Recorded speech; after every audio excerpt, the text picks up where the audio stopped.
Hi, I'm Ken Howard, and welcome to the Gay Therapy LA podcast. Today, I want to talk about gay men using apps, the dilemma of dating versus hookups. In my psychotherapy and coaching practice as a long-term 29 years and 2021 specialist in gay men, I've noticed in many client sessions lately that single guys and those in open relationships are presenting a dilemma about how to use the online apps like Grindr and Scruff and all the others that compete for the gay male audience and gay male consumer advertising dollar. And working with single gay men in search of a partner and navigating the dating world and all of its rewards and challenges is something I do often. It's a universal situation with many guys in many cities and states and countries, and it's a common request that my clients want help with. Inherent in the situation is that these guys seem to face a dilemma. They are sometimes trying to date, but then complain that the apps tend to be so sexually focused that you can use the apps to hook up at times, but less so for dating. This can lead to a frustration that while a guy's sexual needs can be met with reasonable, although not perfect, effort, his emotional and relational needs get frustrated. And the apps don't always align with what their audience really wants. Let's take a step back and look at the apps. These are private, for-profit businesses that represent millions of dollars of global revenue, just like any other business. Grindr, for example, has been in the news about who owns it, who runs it, all of that. And I have to laugh because who knew many years ago that serious corporate businesses would be so interested in the lives of gay men who used to get largely ignored by big business as just a negligible market segment, just an invisible, completely invalidated population. Now, marketing to the gays has become serious business, because Wall Street has learned that they can mine the gay male community for consumer-based gold. Goody for them. But let's not forget that what private for-profit corporations want and what gay men want as real-life human beings are not always aligned. These apps are always going to be designed very carefully for what keeps eyes on the app in order for their advertising to be seen by as many people as possible, or to recruit or sustain monthly recurring membership fees. The apps aren't going to be interested in helping you find a partner and get married off and potentially leave the app. When it comes to helping you find a serious partner, the apps are not your friend. And I think gay men would do well to keep that in mind. Be just cynical enough to know what these businesses are motivated by. Apply your critical thinking skills before you even start to use the apps. I think it helps to understand that gay men have at least two sets of needs: the purely physical and sexual, and the emotional and social and relational. The dilemma comes in using the apps when we think we're going to get both needs met, but the emotional and relational needs are often frustrated in favor of either actually hooking up or just text dancing around it, which many of my clients describe as much more likely. I don't think the apps are really hookup apps as much as they are sexting apps. While all of that can be fun, gay men are left with navigating this constant dilemma of trying to get both needs met, the physical and sexual and the emotional. Men have feelings too, and we're not just the sex-crazed fiends that some very misandrous people try to point us out to be. And that's true gay or straight, or bi, or other types of sexual, identities. Women tend to have their sexuality under-recognized, and men tend to have their emotionality under-recognized in these kind of gender stereotypes that I think are really all too pervasive, especially with gay men being labeled as hypersexual, that word that I don't even agree with. It's not a thing. So, are there healthy versus unhealthy ways of using the apps? I don't like to use such broad labels. What's right for one person and their approach to app use might not be right for someone else, and that's a private thing. And perhaps the extreme popularity of the apps worldwide, we're talking millions of users over long periods of time in dozens and dozens of countries worldwide. We're talking big money, big use. And that's just a testament to the fact that the apps are fulfilling some kind of basic need for so many types of ages, races, sizes, nationalities, personalities, world cultures, etc. of gay and bisexual men. The apps have hit corporate marketing pay dirt in that sense. These huge numbers and potential consumer dollar influence. It's like selling water or something. But gay men can fall into a trap of letting the apps dictate the rules and not the other way around when it comes to our sex lives and love lives. Don't just be what the apps want you to be, their profitable customer. Use the apps as a tool to approach sex and dating and even friendship on your own terms. Remember who the boss is here. That's my consistent theme in my coaching and therapy practice, self-empowerment. It's also the name of my 2013 self-help book, Self-Empowerment, Have the Life You Want. Available on Amazon. See, you couldn't go too far without a book plug, right? Self-Empowerment, Have the Life You Want is written for a general audience, not just for gay men, but it's about closing the gap between how your life is and how you'd like it to be in important areas like your health, your mental health, your finances, your job, your community, your sex life, and your spirituality. So no matter who I'm working with, again, with so many different ages and races and shapes and sizes and cultures and nationalities and ethnicities, personalities, etc. of gay men, one consistent theme in our work in either therapy or coaching is that I'm trying to help gay men become more self-empowered, to close those gaps. And this is also, another plug here, is I'm developing an app called Gay Coaching LA.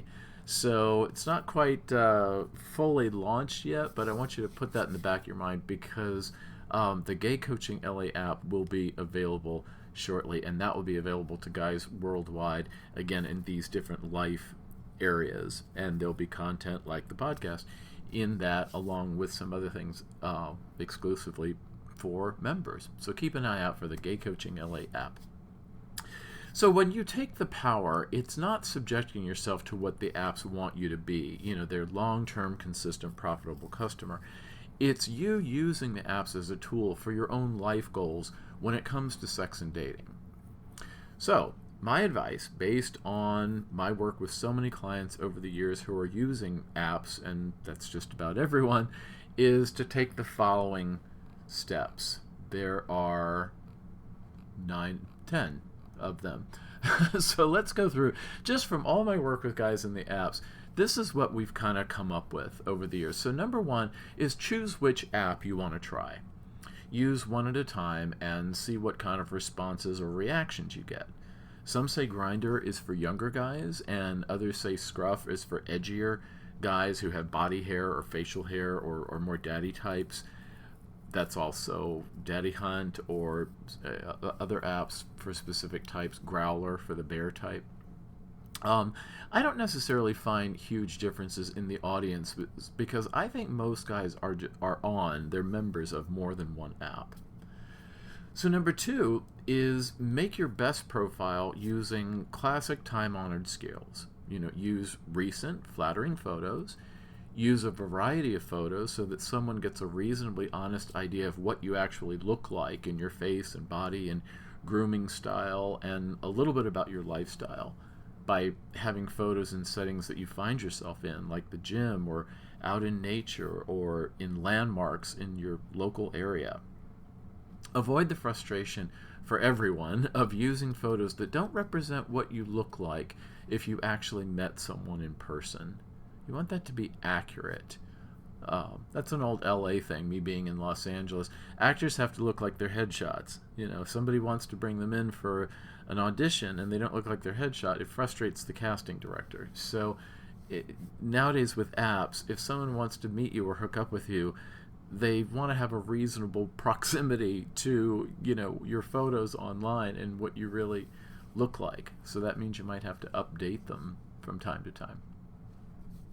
Number three is set your intention. reflect on what your needs are.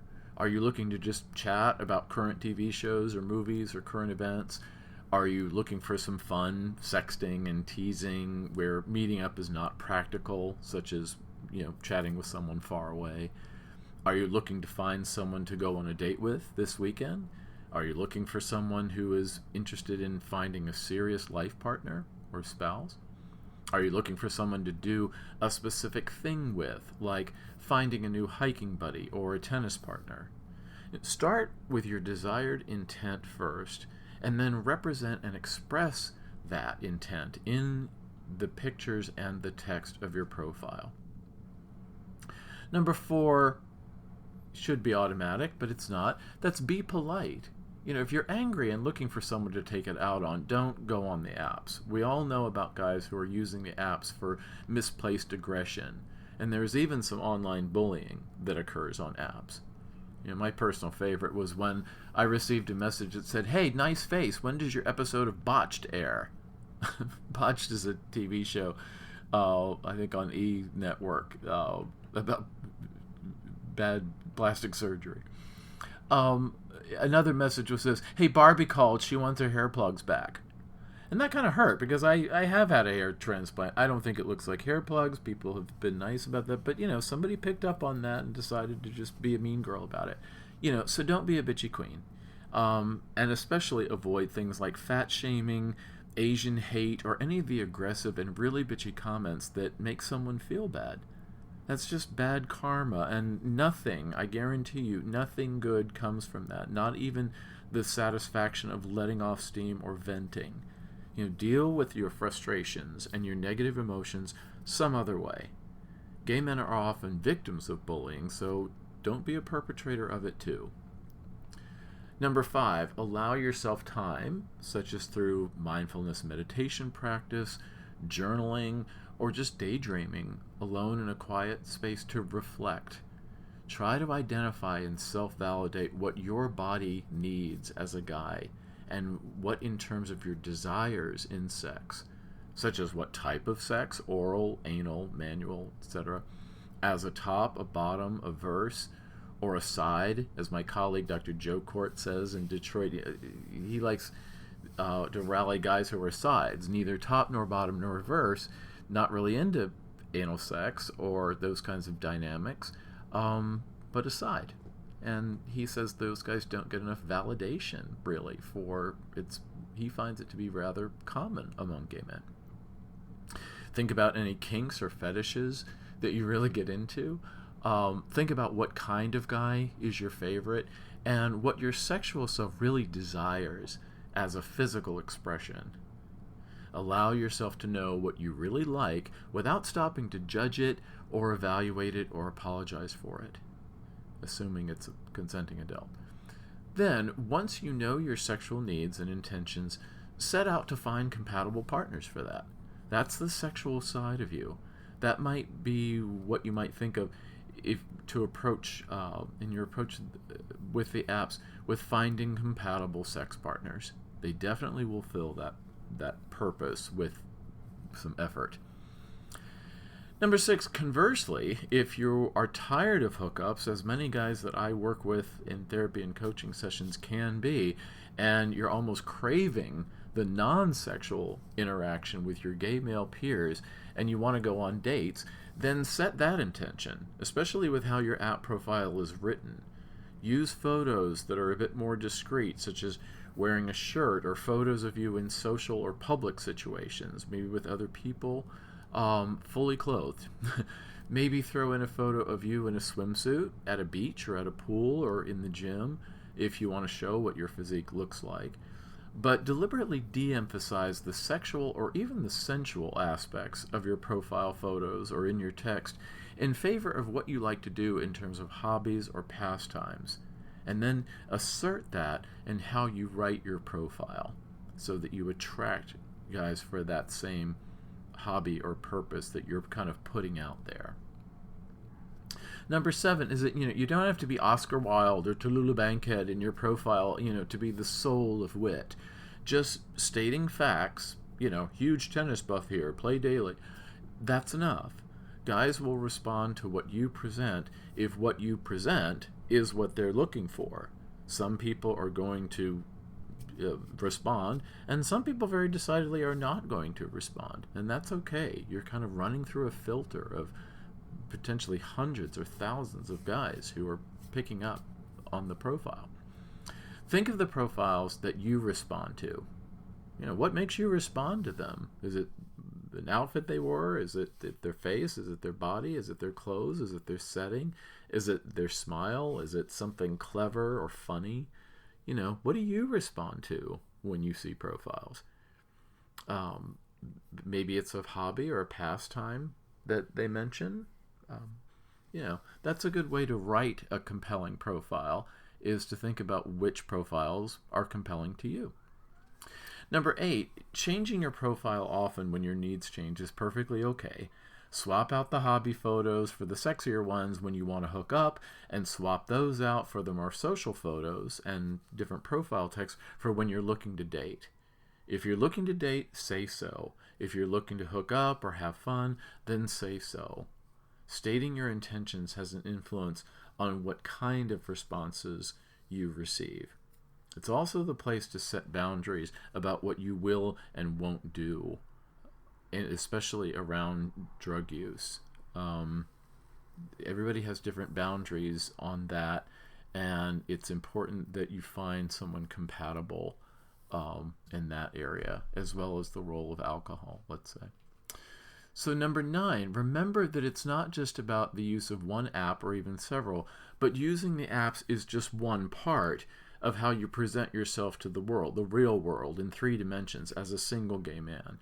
So what in-person activities do you do in your local gay community? Is it bars? Is it dance clubs? Is it a political group, a sports group, something artistic, a charitable group, some kind of volunteer opportunity? Try to balance how you present to the world, where you balance who you are online with who you are in 3 dimensions in the real world. If you're only online or you're only in person, try to balance that so that you have a reasonable exposure to other single gay men or other gay men in open relationships, let's say. Minding, of course, the local culture. If you're in an area where it's even dangerous to be out, like in some of the countries that I know this podcast reaches, you want to be careful about what is the social and public safety and even legal implications about how gay men meet each other. Remember that guys can't date you if they don't know that you exist to be dateable. So there has to be some kind of exposure of yourself to and connection for other guys to respond to.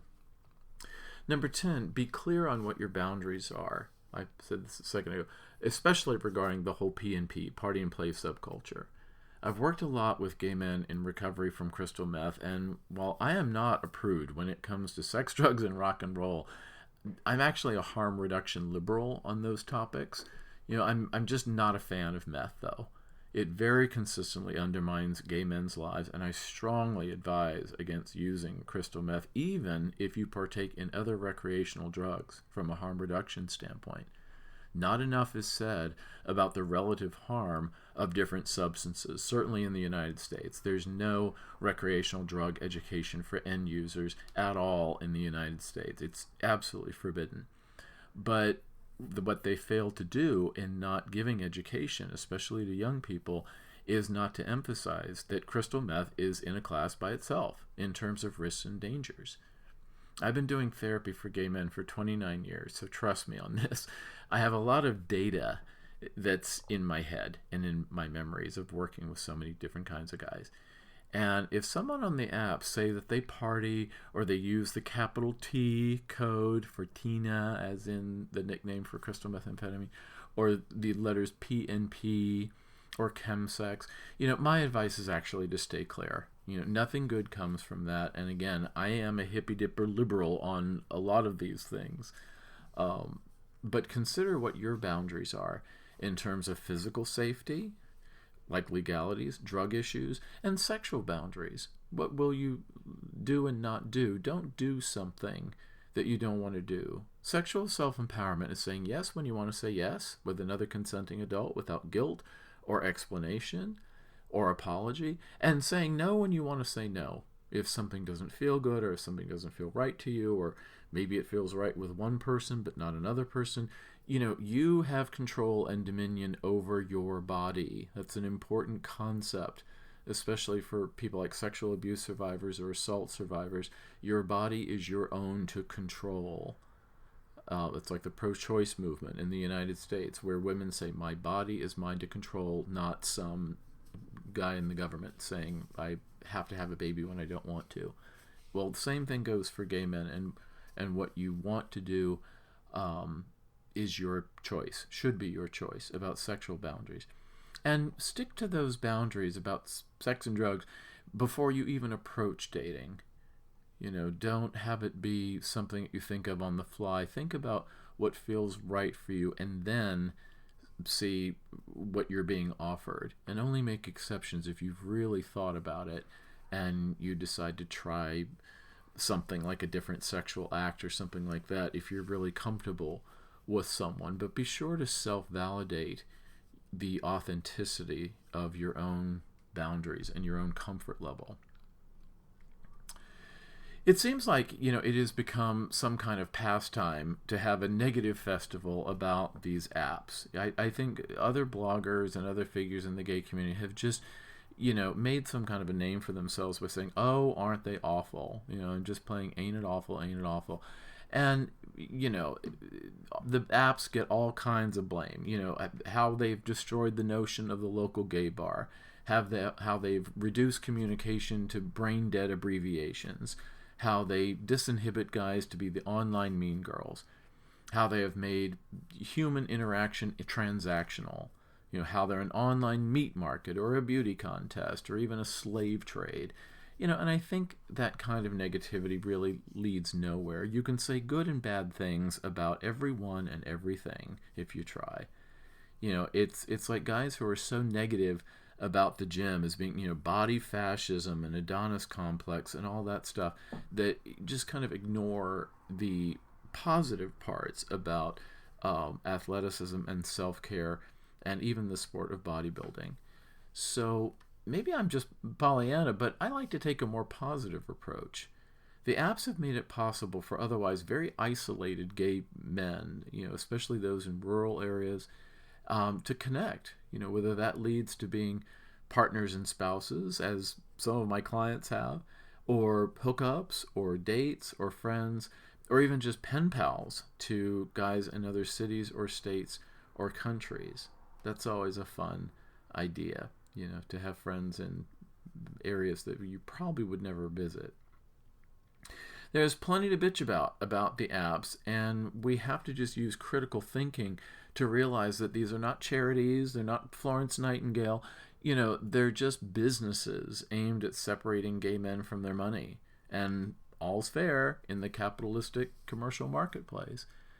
But as one of my favorite New Age authors used to say, with lots of things, Louise Hay, how can I take a positive approach to this? How can I take a positive approach to how I use these apps? Apps are like fast food. They're not exactly a primary source of nourishment and kind of commercial, ubiquitous phenomenon, but they have their place. And I think apps are best used when we apply critical thinking and we don't expect them to be more than what they simply are or what they can't be.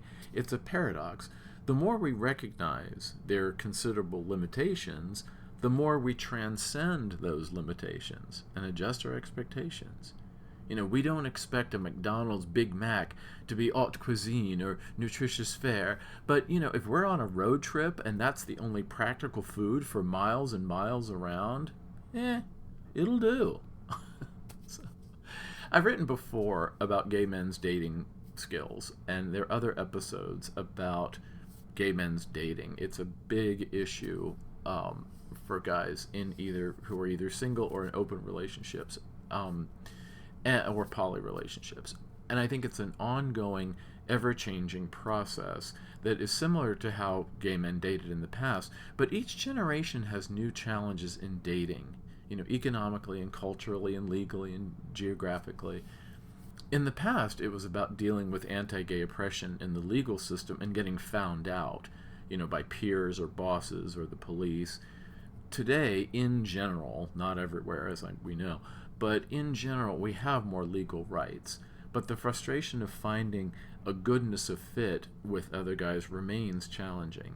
So many stars have to align in dating, like your personalities, your two sexual interests, two or more, your cultural background, your socioeconomic status or social class. I think this phenomenon is drastically overlooked.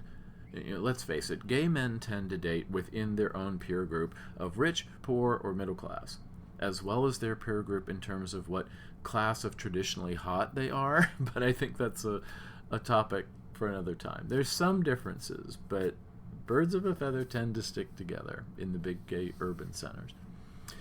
The challenge is that we have emotional and sexual and domestic and interpersonal needs that change over time, or even day to day. We face different stressors day to day. We go through different developmental stages. We might live in different areas. Dating among gay men, dating period, is always kind of a moving target to have it be enjoyable. Frustrations in dating are a part of single life for everybody, gay, straight, everything in between. All genders, all sexual identities have frustrations in dating. But there's also the opportunity to meet new guys and have the joy of experiencing unique ways to approach dating, whether it's for a serious dating partner or maybe you're just having some kind of communication with somebody that's a mildly amusing chat. Work to be interested in others, just to see what you can see or learn, including from guys online, and work on yourself to be interesting. Follow your passions and you be you, because that is very consistently attractive to others. If you are a horror movie expert and enthusiast, other guys might not share your interest in horror movies, but they will probably find it charming that you are so enthusiastic about them. When you light up about something, you shine, regardless of what you are lighting up about. So we're not going to solve all the problems in gay men's dating at one time. It's a very layered thing. But if you can think of the apps as just one tool in your Batman utility belt of navigating the dating world, you can use them to your own leverage of getting a lot of your needs met. Having a good mindset, cognitively and behaviorally, can certainly help. So, if you want or need help with how to sharpen up these cognitive and behavioral approaches to dating, I hope you'll please consider therapy or coaching with me and my team. It's an ongoing process, and I'm proud of the work that I do supporting gay men to move closer and closer to their life goals. And so let me know if that might interest you. You can always email ken@gaytherapyla.com. That's the website, gaytherapyla.com. Or call me or text me, country code 01 for United States, and the area code 310-339-5778. So 310-339-5778 for more information about sessions, or to give feedback, or to ask a question, or to suggest topics for future episodes. All of that, I want to be here from you, and I would be happy to help. So, thanks, and I'll see you next time.